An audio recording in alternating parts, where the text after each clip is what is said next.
Você sabe o que é o canal? Você já fez um canal?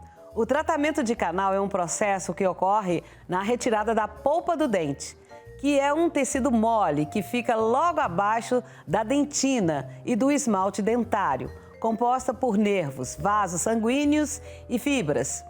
E por conta disso, nós vamos abordar esse tema hoje. Vamos falar com a Lízia. Oi, Lízia, bom dia. Bom dia.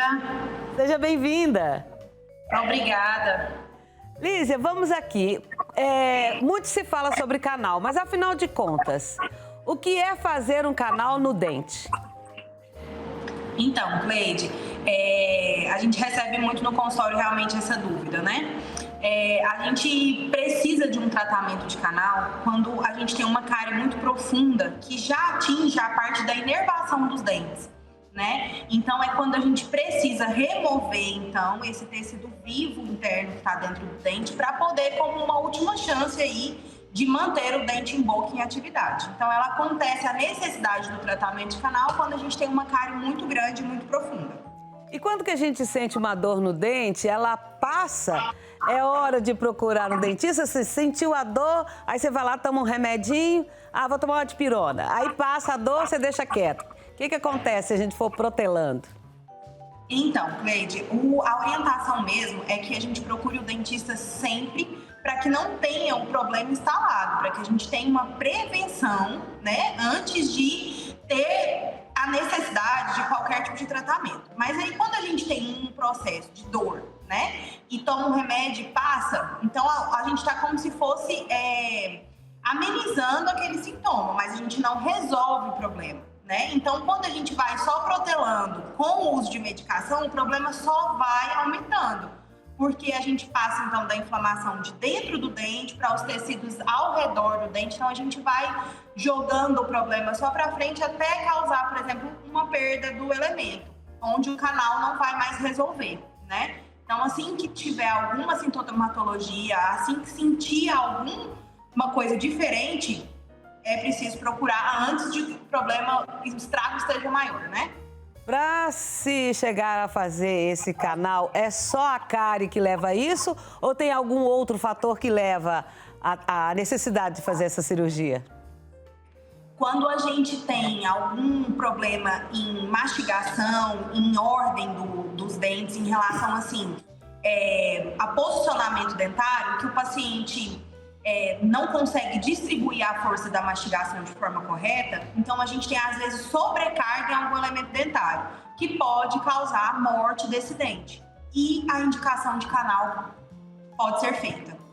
E esse dente que já foi feito canal, pode acontecer de novo ou vai acontecer em outro dente, se não tiver os cuidados? Pode acontecer se a gente tiver uma infiltração, como a gente fala, né? Que é uma reinfecção desse dente. Isso pode acontecer, sim. Então, a gente tem que, além de se preocupar com fazer a parte interna do dente bem feita, né, um tratamento de canal bem executado, a gente precisa vedar o dente de forma bacana para que isso não tenha uma segunda contaminação, um segundo problema. Bom, então vamos pensar aqui. Já que a causa para a gente chegar a fazer o canal são as cáries, como que a gente evita as cáries? A gente precisa ter uma alimentação regular, né? O consumo de doce não pode ser aleatório, né? Eu costumo dizer para os meus pacientes sempre que doce é sobremesa. Ele não deve ser algo que o paciente deve consumir o tempo todo. Por quê? Após a refeição, a gente tem a obrigação de escovar os dentes. Então, a gente não vai deixar ali o açúcar, que é a principal fonte de alimento da bactéria da cárie, né? Então, higienização diária sendo bem executada em frequência, fio dental e as visitas periódicas ao dentista. Doutora, é verdade que quando a gente está numa situação que não tem como escovar os dentes, se a gente pegar uma maçã, comer a maçã, limpa esses dentes? É mito? Então, é o seguinte, a maçã ela é um alimento que ele vai tirar mecanicamente um pouco da sujeira, né? Mas não substitui uma escovação. Assim que você tiver uma oportunidade de escovar e uma escovação bem executada, vai ser muito mais eficiente. Então quer dizer que a maçã é um paliativo? Exatamente, não substitui a escovação. Agora, outra pergunta com a questão do fio dental. Tem muita gente que usa o fio dental, coloca o fio e puxa.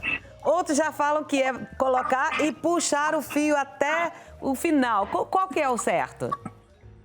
O correto é a gente tirar, né, em sentido contrário ao dente, tirar para baixo, né, porque aí a gente consegue tirar toda a sujeira. Porque se eu simplesmente puxo, a sujeira não vem junto, né? Uhum. Então a gente tem que ir expulsando toda a sujeira. Doutora, é possível uma pessoa que tenha esses cuidados com os 30, desde criança, com os 30, 40, 50, chegar aos 80, 90 anos sem ter que ficar falando fofo? Com certeza, né? Essa fala prejudicada aí, ela acontece quando a gente perde as dimensões aqui de mastigação e, consequentemente, da fala, né? Então, hoje em dia, a gente já tem a criação de uma geração zero cárie, né? E que vai sim, né? Se é possível a gente chegar à idade adulta ou até a fase de idosos, né? Uma geração com dentes naturais e que a gente consegue ter sim uma preservação dos dentes e, consequentemente, da estética da fala. Como é que a gente faz para fazer uma higiene na boca de um recém-nascido com 1, 2 meses? Tem como fazer isso? Tem, é indicado a gente fazer com uma fraldinha massinha, né? E a partir do primeiro dentinho, escovação com pasta de dente e flúor. Ai, que legal. Nossa. E com certeza, a partir do primeiro dente, a visita ao dentista, né? Hoje em dia a gente tem profissionais especializados para isso, né? Então, procurar realmente alguém capacitado para poder orientar aí e a gente ter uma geração sem cárie, livre disso, livre de sofrimento e de grandes necessidades de intervenção. Eu ouvi uma história, até foi bom para a gente esclarecer. Tem pessoas que têm uma capacidade de reter muito cálcio. E, segundo me disseram, quem tem essa capacidade tem essa predisposição a ter cárie. Procede essa informação? Não necessariamente. Quando a gente tem uma higienização eficiente, as visitas periódicas ao dentista, a gente tem aí um controle maior. A nossa saliva, ela é muito variável em relação à genética, né? Então, a constituição, o pH da saliva, ele muda muito. Então, tem pacientes que têm mais predisposição, assim, a ter problemas de inflamação gengival, desses tipos de problema, acúmulo de tártaro com maior frequência. Então, a necessidade é de fazer realmente o acompanhamento periódico e fazer limpezas mais próximas uma da outra, para a gente evitar problema, como cárie, inflamação gengival, né? Então, sim, tem alguns pacientes que têm alguma predisposição a ter problemas maiores. Eu já vi também na internet uns aparelhinhos, tipo uma agulhinha de crochê, que a pessoa em casa tira esses tártaros. Isso é recomendado? Não é o ideal, né? Porque o paciente não tem o conhecimento técnico para realizar esses procedimentos. Então, hoje em dia, a gente vê muito na internet coisas que fazem muito mal. Essa questão da raspagem caseira, do clareamento feito em casa, do clareamento feito com carvão ativado, né? E isso não é recomendado. A boca faz parte do organismo, é uma porta de entrada para tudo isso. Então, a gente precisa, assim como a gente tem necessidade de um acompanhamento médico, a automedicação não é indicado, também o autotratamento sem acompanhamento, sem a supervisão de um profissional não é bacana. Outra dúvida de muitas pessoas é a questão da pasta de dente. Tem uma que tem carvão ativado, tem outra que tem bicarbonato, tem outra que tem flúor, não sei o quê, não sei o quê. Afinal de contas, qual que é a boa pasta de dente ou qualquer uma é boa? A pasta de dente melhor é a mais simples, né? Então, assim, essas pastas de dentes que têm substâncias arenosas, como carvão ativado, como bicarbonato, elas não são indicadas, porque ela faz como se fosse uma esfoliação no dente. Aquele material arenoso, ele faz perder, ele tira a estrutura do dente, né? Então, assim, o indicado é aquela pasta mais simples, aquela que não precisa ser muito cara, é realmente a melhor. O importante é presença de flúor, para todas as idades, desde o primeiro dente. E outra coisa, sobre ainda a pasta de dente, tem algumas que são mais adocicadas. Como a senhora está falando aí que tem que evitar o doce, como é que é isso?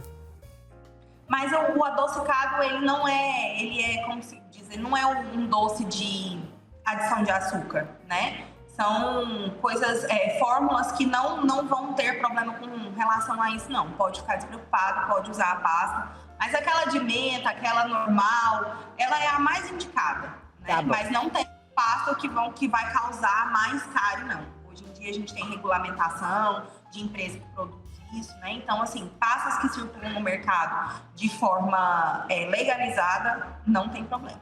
E quanto à escova de dente, a boa é a mais firme, com as cerdas mais firmes, ou então com a mais macia ou com o meio termo? Qual que é a boa?